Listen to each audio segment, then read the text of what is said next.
엄청난 오케스트라가 찬양을 하는 것 같은 대단한 찬양입니다. 찬양에도 감동을 받았고 우리 지빈이가 피아노 반주자로 새싹으로 무럭무럭 자라고 있습니다. 희망이 보입니다. 제가 사무엘상 말씀을 새벽마다 묵상을 하고서 설교 한 편을 전해드렸는데 다윗을 입체적으로 조명을 하며 다윗 왕이란 제목으로 말씀을 드렸습니다. 사무엘상에서 드러나는 입체적인 다윗의 모습은 몇 가지만 복습을 합니다. 제일 먼저는 다윗은 그 마음이 하나님에게 합했다라고 했습니다. 하나님은 중심을 보시는 하나님, 심령을 감찰하시는 하나님인데 그 마음이, 중심이 하나님에게 합했다라는 의미입니다. 두 번째는 주의 신에 감동된 자라. 조금만 허리 낮춰주세요. 주의 신에 감동된 자라라고 그렇게 말씀을 드렸습니다. 하나님 앞에 쓰임받은 모든 사람들의 공통점입니다. 주의 성령의 감동이 없이는 주의 사람이 될 수가 없습니다. 어린 요셉이 그랬고 다윗이 그랬던 것처럼, 오늘 기도자가 기도했던 것처럼 저와 여러분 우리 모두가 다 주의 성령의 감동을 받기를 축복합니다. 그 다음에 다윗은 아둘람 공동체를 품어준 긍휼의 리더였다. 긍휼의 리더십이다라고 말씀을 드렸습니다. 자신이 피난자, 도망자 신세이면서도 자신을 찾아온 400명의 아둘람 공동체, 사회 약자들입니다. 그들을 품어서 자신의 백성으로 삼아준 리더십. 또 한 가지를 사무엘상에서 더 말씀을 드리면 선한 리더십이었다. 어디를 가나 선하게 살았다. 다윗은 고통받는 사람들에게 선을 베풀고 담이 되어줬다라고 했습니다. 사람들의 담이 되어준 사람, 이것이 사무엘상에 나타나는 입체적인 다윗입니다. 그 다음에 사무엘하를 묵상을 하면서 사무엘하로 동일한 제목의 말씀을 몇 주 전에 전해드렸습니다. 다윗왕이란 동일한 제목의 말씀으로 입체적으로 다윗을 조명을 하면서 제일 먼저는 법궤가 돌아오는 날 아이처럼 춤추고 기뻐하는 그의 감성을 보면서 레슨을 받았습니다. 기쁨을 마음껏 표현할 수 있는, 또 동시에 사무엘하에도 그의 긍휼의 리더십이 발휘됩니다. 사울 왕가의 유일한 그루터기 머비보셋, 자기 자신도 죽은 개 같다고 이야기하는 그 자존심 낮은 그 그루터기를 자신의 양자로 삼는 다윗의 긍휼 리더십도 배웠고, 또 하나님 앞에 자신이 범죄한 득죄한 일로 인해서 눈물로 참회했던 그의 영성도 함께 나누었습니다. 얼마나 많이 울었으면 자신이 고백한 것처럼 주야로 눈물이 음식이 되었습니다. 눈물로 침상을 띄웠습니다 할 정도로. 성경에 보면은 산상수훈에서도 애통하는 자가 복이 있다라고 말씀하십니다. 주님의 위로가 함께 하실 것을 믿습니다. 그 다음 시므이의 저주를 수용한 수용성이나 압살롬 자신을 반역했던 아들의 죽음을 애도한 것도 교훈이 됐지만, 저는 마지막 한 가지를 더 드리면 하나님 앞에 기도하지 않고 자기의 인본으로 결정했던 인구조사, 군인의 수를 조사한 이 죄를 인하여서 3일 동안 온 이스라엘이 질병 역병으로 그렇게 심판을 당할 때 천사의 지시를 따라서 오르난 아리우나의 타작마당에 번제와 화목제를 드림으로 하나님의 심판을 막았었던 제사의 예배 영성까지 함께 나누었습니다. 그 오르난의 타작마당이 나중에 솔로몬 성전의 마당이 됩니다. 그 옛날 아브라함이 자신의 자식 이삭을 번제로 드렸던 그곳이 바로 그곳입니다. 성전터가 되었던 그곳인데, 그리고 저는 사무엘하 22장에서 설교 한 편을 더 준비했습니다. 사무엘하 22장에 그 내용에 보니까 다윗의 시편 중에 시편 하나가 거기에 기록되어 있습니다. 사무엘하 22장을 설교해야 되는데 오늘 본문을 시편으로 정했습니다. 왜냐하면은 거기에 기록된 시편이 바로 시편 18편입니다. 오늘의 본문입니다. 다윗의 많은 시편 중에서 이 사무엘하 기자는 제일 중요한 대표시를 한 편으로 소개하면서 이게 바로 시편 18편이다라고 하는 그런 의미입니다.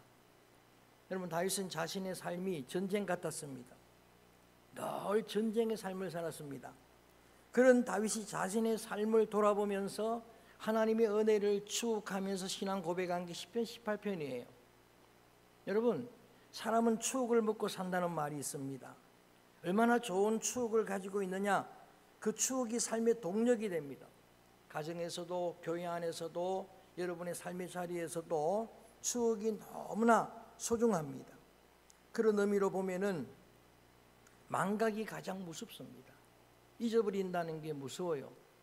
저는 국민학교, 지금은 초등학교지만 6학년 교과서에서 그때는 사실 어려운 내용을 읽은 적이 있습니다. 어느 한 사람이 길을 가다가 무엇이 제일 무서울까요? 세상에서 사람들한테 물어봅니다. 사람들이 대답을 합니다. 사자가 무서워요. 어떤 사람은 수소탄이 무서워요. 당시에는 수소탄이 제일 무서웠던 것 같아요. 쭉 이야기하는데 이 사람 마음이 흡족하지 않아요. 해가 질 무렵 한 사람에게 마지막 물었는데 그가 이야기하는 게 자신의 마음에 와서 닿았습니다. 망각이 제일 무섭습니다. 잊어버린다는 게 무섭습니다. 암보다 무서운 게 치매입니다. 모든 기억을 다 상실하는 것이니까 참으로 무서운 일인데, 그래서 모세는 자신의 사역의 마지막 장면에서 40년 광야 생활을 한 유다 백성들에게 유언처럼 부탁을 하기, 이렇게 부탁합니다. 지나간 날 그 광야의 여정, 하나님의 은혜는 잊으면 안 된다. 기억해야 된다라고. 따라합니다. 주의 은혜를 잊지 말라. 상처는 잊어버리고 아픔은 있는 게 복이지만 은혜는 기억해야 됩니다. 그렇게 기억하면서 하나님을 고백하는 이 소중한 다윗의 신앙 고백이 무엇인가? 한 절 오늘 본문을 정했습니다. 몇 절을 더 읽을 것이지만은 한번 암송합니다. 이 시편 18편 1절은 여러분이 다 암송하는 말씀입니다. 시작. 나의 힘이신 내가 주를, 한 번 더 크게 시작. 나의, 아멘. 하나님 그분이 나의 힘이었다라고 이야기합니다. 자신의 전쟁 같은 삶을 돌이켜보니까 자신의 경험을 통해서 신앙 고백이 나오게 되어 있는 거예요. 자신이 목자했던 목자의 그런 경험을 통해서 하나님을 뭐라고 고백했습니까? 야훼는 나의 목자가 되신다. 그렇게 고백했잖아요. 여러분 삶의 경험에서 자신의 고백이 신앙 고백이 될 겁니다. 평생을 교사하신 우리 장로님은 아마 야훼는 나의 스승입니다라고 고백할 겁니다. 상담가는 그분은 나의 카운슬러입니다라고 고백할 거예요. 농부는 그분은 나의 농사꾼들은 농부라고 이야기할 거예요. 사업하시는 분들은 그분은 나의 경영자라고 이야기할 거예요. 그래서 야훼는 나의 목자라고 고백을 하는데, 전쟁 같은 삶을 돌이켜보면서는 하나님을 어떻게 고백하는 게 가장 하나님을 기억하며 바르게 고백하는 것일까 고백하다가 하나님은 나의 힘입니다. 이 힘은 절대적인 힘입니다. 그 단어가 상대적인 힘이 아니라 없어서는 안 될 절대적인 힘입니다. 산소나 태양이나 물과 같은 없어서는 안 될 힘이잖아요. 이 힘은 나의 영순위 우선순위입니다. 왜 이 말씀을 드리는가 하면은, 여러분 무엇이 여러분에게 힘이 됩니까? 때로는 물질이 힘이 될 때도 있죠. 건강이 힘이 되기도 합니다. 사람이 힘이 되기도 합니다. 권력이 힘이 되기도 합니다. 명예가 힘이 되기도 하는데, 여러분 그 힘은 진정한 힘은 아닙니다. 제가 어느 날 길을 걸어가는데 젊은 아빠가 두 아이를 손에 잡고 가는데, 이 두 아이가 아빠에게 이런 노래를 불러줍니다. 아빠 힘내세요. 우리가 있잖아요. 그 이야기를 듣는 아빠가 힘이 날까? 힘이 될까? 여러분 사람이, 자녀가 힘이 될 때도 있습니다만 그건 절대적인 힘은 아닙니다. 여기에 하나님의 힘은 절대적인 힘입니다. 스티븐 코비 박사님이 소중한 것을 먼저 하라는 책을 썼습니다. 소중한 것이 우선순위가 돼야 됩니다. 여러분 급한 것 따라가다 보면 평생 급하게 살다가 마칩니다. 소중한 것이 우선순위가 되어야 된다고 하는데, 그것은 성공한 사람들의 7가지 습관, 성공한 가정의 7가지 습관, 성공한 교회의 7가지 습관, 이 책에도 동일하게 우선순위를 강조하고 있습니다. 여러분, 사람이 또는 물질이 때로는 건강에 힘이 되기도 하지만, 저는 여러분의 최우선순위, 여러분의 힘이 하나님이 되시기를 주의 이름으로 권면합니다. 저한테는 하나님이 최우선순위 힘입니다. 야훼는 다윗에게 최우선순위 힘이었습니다. 그래서 크게 한번 같이 합니다. 내가 주를 사랑하나이다. 원래 히브리어는, 원어에는 보면은 이게 먼저 들어가 있어요. 영어에도 I love you, I love Lord가 먼저 들어가 있어요. 그러니까 그분이 나의 힘이 되셔서 내가 주님을 사랑한다는 게 아니라, 내가 주님을 정말 사랑하기 때문에. 여기에 이 사랑, 라함이라고 하는 단어도 사람들끼리 주고받는 사랑이 아니에요. 헬라말로는 아가페랑 동일한 의미입니다. 먼저 나를 사랑하시는 분이 하나님이에요. 하나님의 사랑이, 하나님이 세상을 이처럼 사랑하사 할 때 아가페입니다. 그런데 그 사랑을 사실은 하나님이 여러분에게 요구하십니다. 베드로에게 예수님이 물을 때도 아가파스메, 아가페의 사랑으로 나를 사랑하느냐, 필로세, 그 정도는 내가 못합니다. 형제가 사랑하듯 사랑합니다 고백하죠. 주님은 계속 요구하는 거예요. 아가파스메. 근데 여러분, 다윗은 오늘 그 고백을 하는 거예요. 하나님, 내가 하나님이 나를 사랑하신 것처럼 하나님을 사랑합니다 라고 고백을 하는 거예요. 야훼 하나님이 나의 힘이어서 과거를 추억해 보니까 그때마다 그 힘으로 이겼어요. 골리앗을 그 힘으로 이겼어요. 많은 반역자들, 여러분, 많은 그의 원수들 그 손에서 여러분 그 하나님이 힘이 되어서 극복할 수가 있었습니다. 그러다 보니까 2절 몇 절을 읽어봅니다. 2절 말씀, 그렇게 비유하자면, 전장의 경험으로 비유하자면 하나님은 나의 이런 분입니다. 시작. 여호와는 나의 반석이시요 나의 요새시요 나를 건지시는 이시요 나의 하나님이시요 내가 그 안에서 피할 나의 바위시요 나의 방패시요 나의 구원의 뿌리시요 나의 산성이로다. 거기에 반석, 건지시는 이 요새, 하나님, 나의 피할 바위, 방패, 구원의 뿔, 산성, 다 전쟁의 도구입니다. 다 여러분 보게 되면 이 전쟁할 때 없어서는 안 될 것들인데, 여러분 다 나를 방어해주는 도구예요. 방어해주는, 나를 지켜주는 그런 도구입니다. 저는 가정에 여러분 신방 가가지고 이런 기도를 늘 드립니다. 이 가정을 하나님의 불성각으로 둘러주옵소서. 어둠의 권세가 틈타지 못하도록 하나님이 친히 산성이 되어 주시옵소서. 여러분, 사도 바울이 하나님의 전신갑주를 이야기할 때도 보면 눈에는 보이지 않지만 하나님이 우리를 늘 이렇게 은혜로 두르고 계신다. 그래서 대부분이 다 방어용입니다. 구원의 투구, 의의 흉배, 진리의 띠, 복음의 신, 믿음의 방패, 하나만 공격이에요. 성령의 뭐요? 검, 말씀. 그거 말고는 전부 방어하는 거예요. 지나간 날 자신의 삶을 돌이켜보니까 그때그때마다 하나님이 나를 지켜주셨구나, 하나님이 나의 산성이 되어주셨구나. 저 에덴 동산을 두루도는 하헬의 화영검으로 지켰던 것처럼 지금까지 여러분을 지켜주신 분이 하나님인 줄로 믿습니다. 우리 반주한 집인이를 지켜주신 분이 하나님인 줄로 믿습니다. 하나님이 지켜주시는 거예요.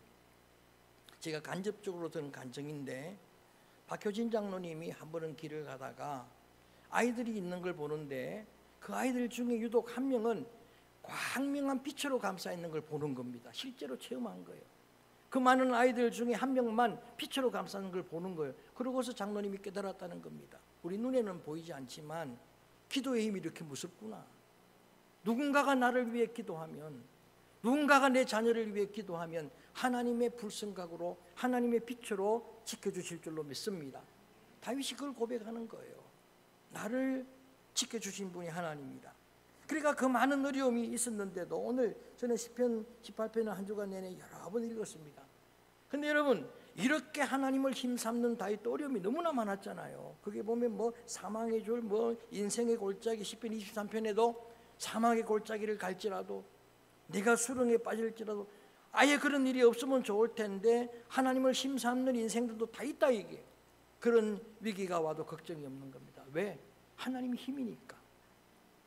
그래서 그런 위기의 순간마다 6절 넘어갑니다. 몇 절을 더 읽어봅니다. 6절 말씀 시작. 여호와께 아뢰며 나의 하나님께 부르짖었더니 그가 그의 성전에서 내 소리를 들으시며 그의 앞에서 나의 부르짖음이 그의 귀에 들렸도다. 아멘. 아무리 힘들고 어려워도 힘 대신 하나님을 늘 바라보는, 주만 바라볼지라 시름소리까지 응답하시는 주를 바라보는 그의 믿음이 바로 다윗의 믿음입니다. 다윗은 자신이 당한 환난을 잘 선용했습니다. 어느 가정에 가니까 이렇게 쓰여져 있습니다. 함 따라합니다. 즐거우면, 더 크게 즐거우면 찬송하고, 괴로우면 기도하고, 외로우면 주를 보라. 이 세 경우 외에 또 있습니까? 살다 보면 즐거운 날이 있죠. 그때 즐거움을 잘 선용해서 늘 찬송할 수 있기를 바랍니다. 괴로울 때는 기도하기를 바랍니다. 기도의 기회입니다. 살다 보면 외로울 때가 있어요. 그럴 때 나의 십자가 주신 그 주님을 바라볼 수 있기를 바랍니다. 역대하 7장 14절은 요절입니다. 내 이름으로 일컫는 내 백성이 기도하여 내 얼굴을 찾은 내가 하늘에서 듣고 죄를 사하고 그 땅을 고쳐줄 것이라. 아멘. 이게 하나님이십니다. 그래서 하나님이 그렇게 어려울 때마다 부르짖어 기도하면 16절로 건너뜁니다. 16절에 그 기도를 들어주십니다. 그리고 이렇게 실제로 역사하십니다. 16절 읽어봅니다. 시작. 그가 높은 곳에서 손을 펴사 나를 붙잡아 주시며 많은 물에서 나를 건져내셨도다. 아멘. 그랬더니 하나님이 그때마다 그 높은 곳에서 실제로 권능의 손을 펴서 나를 붙들어 주었다는 거예요. 하나님이 나를 붙잡아 주시고 그리고 많은 물에서도 나를 건져 주셨다. 사실 이거 홍수 있기 전에 준비한 설교입니다. 몇 달 전에 준비한 설교예요. 근데 여러분, 저는 설교가로 선교를 하다 보면 이게 여러분 우연도 반복이 되면 우연이 아닙니다. 저는 가끔 설교한 그 내용이 실제로 이루어지는 그런 경험들을 많이 합니다. 지진에 관한 설교를 말세의 징조로서 설교할 때 그때에 그 주간에 지진하고 전혀 상관없는 이 땅에 지진이 일어난 거예요. 인생의 태풍에 관해 이야기하려고 하는 그 주간에 태풍이 일어난 거예요. 그래서 이게 물의 심각한 공격, 많은 물에서 나를 건졌다, 이걸 미리 준비해 놨는데 여러분, 정말 안타깝게도 어제 중부 지역에 기록적인 폭우로 수많은 사람들이 생명을 잃었고 재산을 잃었고, 그리고 산사태로 온 가족들이 다 몰살을 하고, 그리고 어느 한 마을은 마을 전체가 다 여러분 물에 잠겼어요. 여러분, 물의 재앙이 이토록 무서운데 우리가 삶을 살아갈 때에 이 많은 물 같은 위경이 우리 앞에도 놓이고 또 폭우가 여러분 예고되고 있는데, 제가 그렇게 다윗이 붙들었던 하나님, 그 하나님께 같이 기도하기를 원합니다. 하나님이 그 물 속에서도 건져주시고, 물을 지날 때도 물지 못하도록, 불이 지날 때도 사르지 못하도록, 요단강도 육지처럼 건너게 되고 여러분 홍해도 육지처럼 건너게 되는 하나님의 은혜의 손길이 늘 함께하기를 주의 이름으로 축복합니다. 다윗에게 힘이 되셨던 하나님은 말씀하시는 하나님이에요. 그래서 그 말씀이 힘이 되는 거예요. 하나님이 나를 무엇을 통해서 힘을 주시는가 봤더니 말씀을 통해서 힘을 주시는 걸 느낀 겁니다. 그래서 22절로 넘어갑니다. 22절에 보면은 그런 고백이 이어지는 겁니다. 22절 같이 읽어봅니다. 시작. 내 앞에 있고 내게서 그의 율례를 버리지 아니하였음이로다. 아멘. 그 율례가, 규례가 바로 주님의 도, 주님의 말씀, 주님의 여러분 이 진리의 말씀입니다. 다윗의 영성은 또 하나 함께 이 시편을 통해서 확인하는 영성은, 기도도 찬송도 중요한 영성이지만 늘 말씀 중심으로 그렇게 살았습니다. 그랬더니 그 말씀이 실제로 다윗에게 레마가 되고 능력이 되는 말씀이 되었습니다. 그래서 다윗의 그 영성을 보니까 오늘 고백하는 것처럼 주의 규례가 내 앞에 있었다, 말씀보다 앞서가지 않았다는 이야기. 실제로 사무엘 상하에서 본 다윗은 늘 기도합니다. 하나님의 뜻을 귀를 묻습니다. 그럴 때마다 하나님이 말씀을 주십니다. 그러면 그 말씀대로 시행하면은 백전연성이었습니다. 필승이었습니다. 그런데 이 과정을 그냥 지나고 놓치면은 그때마다 실패하고 말았습니다.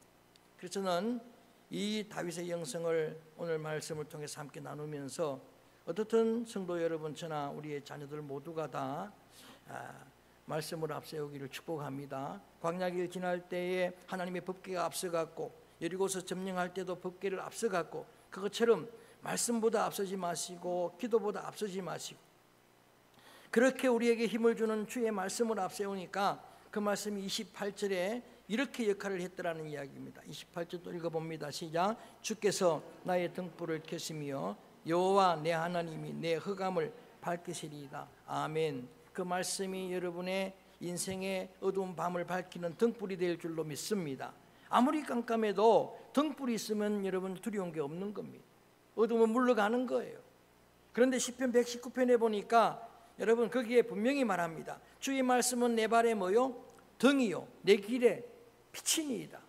뿐만 아니라 30절로 넘어가 봅니다. 주의 말씀은 이런 말씀이니까 힘이 되더라는 이야기입니다. 시작. 하나님의 도는 완전하고 여호와의 말씀은 순수하니 그는 자기에게 피하는 모든 자의 방패시로다. 아멘. 하나님의 말씀이 방패가 되더라는 이야기, 하나님 말씀이 힘이 되더라는 이야기입니다. 그래서 그 모든 사람들, 주께 피하는 자들이 그 힘을 얻게 될 수 있다라고 말합니다. 이렇게 하나님께서 친히 손을 펴서 붙잡아 주시기도 하시고 많은 물속에서 건져주시기도 하시지만 때로는 힘을 주셔서 이기도록 하시는 하나님. 33절을 읽어봅니다.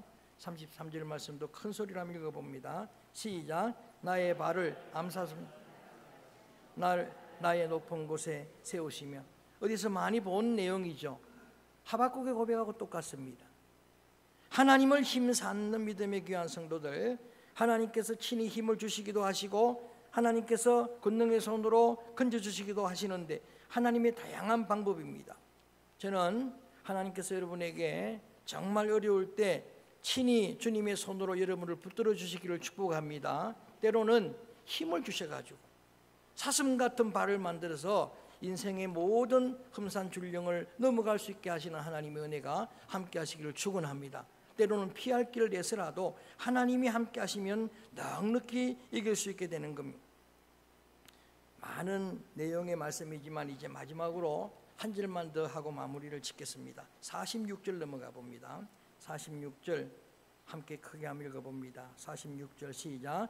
여호와는 살아계시니 나의 반석을 찬송하며 내 구원의 하나님을 높일지로다. 아멘. 크게 한번 따라할까요? 여호와는 살아계시니. 할렐루야. 마지막 이 다윗의 대표 시편, 사무엘하 기자가 다윗의 많은 시 중에 최고로 중요한 대표 시편이라고 하는 여러분 시편의 마무리가 이렇게 되는 거예요. 하나님은 살아계신다. 여러분, 저는 정말 변함없이 이 믿음으로 살아갑니다. 저는 믿습니다. 천지를 지으신 하나님은 지금도 살아계신다고. 천지를 지으신 하나님은 지금도 여러분 삶을, 이 우주를, 여러분 이 세계를 주관하시는 만유의 주가 되신다고. 때로는 납득이 안 될 때도 있어요. 왜 이런 일들이 일어납니까? 그런데 여러분 정말 부인할 수 없는 게, 지금은 답을 알 수 없습니다만은 지나고 보니까 다윗도 그래요. 왜 이런 일들이 나한테 있습니까? 하나님만 따라가는 나한테 이런 시련이 옵니까? 했는데 지나가다 보니까 나중에 보니까 하나님은 살아계셨구나. 지금도 살아계시고 여러분의 삶을 주권하시고 이 위기도 지나가도록 하시고, 할렐루야. 그분이 살아계신 하나님이에요. 히브리서 11장 6절에 보면은 주님이 기뻐하시는 믿음은 한 가지예요. 이 하나입니다. 그분이 살아계신 걸 믿어야 한다. 자신을 찾는 자에게 상 주시는 분임을, 기도할 때 응답하시는 분임을 믿어야 한다. 그래야 하나님이 기뻐하시는 믿음이다라고 말하는 겁니다. 변함이 없습니다. 끝까지 변함이 없습니다. 저는 대화를 나누다가 가장 가까이 아내와 대화를 나누다가 맨 마지막 결론은 언제나 동일합니다. 그랬더니 눈치를 태고 무슨 말 하는지 알겠습니다 그러더라고요. 그래서 무슨 말 하려고 했는지 알아봐, 맞춰봐 그랬더니 하나님은 살아계신다 그 말 하려고 그러죠. 하나님은 살아계십니다. 하나님의 은혜입니다. 잘 되는 일들이 하나님의 은혜입니다. 할렐루야. 여러분 은혜 아닌 게 없잖아요. 그래서 마지막은 찬송으로 마무리를 짓는 겁니다. 이런 다윗을 하나님이 책임질 수밖에 없잖아요. 하나님이 책임져 주십니다. 따라합니다. 여호와는 나의 힘이시니 내가 주를 사랑합니다. 더 크게 나의 힘이신 여호와여. 더 크게 나의 힘이신 여호와여. 내가 주를 사랑하나이다. 할렐루야. 주님이 여러분에게 듣기 원하는 여러분의 신앙 고백이 주님을 사랑한다는 고백이에요. 진정으로 한번 질문합니다. 여러분 주님을 사랑하십니까? 이렇게 소리가 시원찮아가지고 한번 다시 묻습니다. 권사님, 장로님, 성도님 여러분, 주님을 정말 사랑하십니까? 주님이 제일 기뻐하는 고백이에요. 요한의 아들 시몬아, 네가 나를 사랑하느냐? 내가 주를 사랑하는지 주님이 아십니다. 내 양을 먹이라. 그거 하나로 충분하다는 이야기. 배신했었고 도망갔었고, 여러분 성격 급하고 실수 많은 베드로지만 한 가지, 내가 주님을 사랑합니다라는 그 고백을 주님은 듣기를 원하십니다.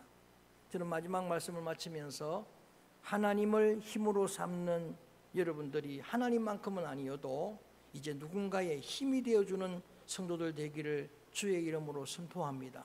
할렐루야. 하나님을 힘삼는 사람들은 보면 사람들에게 힘이 되어져요. 꼭 필요한 존재가 되어지는 거예요. 이게 여러분 얼마나 중요한 기도 제목입니까? 저는 여러분 자녀를 위해 또 성도들 위해 이렇게 기도하기 원합니다. 어디를 가든지 간에 여러분과 여러분 자녀들, 우리 성도들은 주님이 소중하게 쓰시는 축복의 통로 되기를 주의 이름으로 축원합니다. 의로운 도구 되기를 축원합니다. 없어서는 안 될 꼭 필요한 존재들. 여러분은 사람들에게 힘이 되고 있습니까? 라는 겁니다. 죄송하게도 여러분에게 힘이 되어야 될 때도 때론 여러분에게 상처를 줄 때도 있고 원치 않게도 아픔을 줄 때도 있습니다. 그런데 여러분, 이제 하나님을 전적으로 힘삼는 여러분 때문에 많은 사람들이 힘을 얻게 되길 바랍니다. 힘을 얻는 주님의 축복의 도구가 되기를 주의 이름으로 축원합니다. 그러려면은 하나님을 나의 힘삼아야 되기 때문에 이 찬양을 부르는 거예요. 시편 18편 찬양으로 부른 나의 힘이 되신 여호와여. 한번 목소리를 다해서 크게 한번 불러봅니다.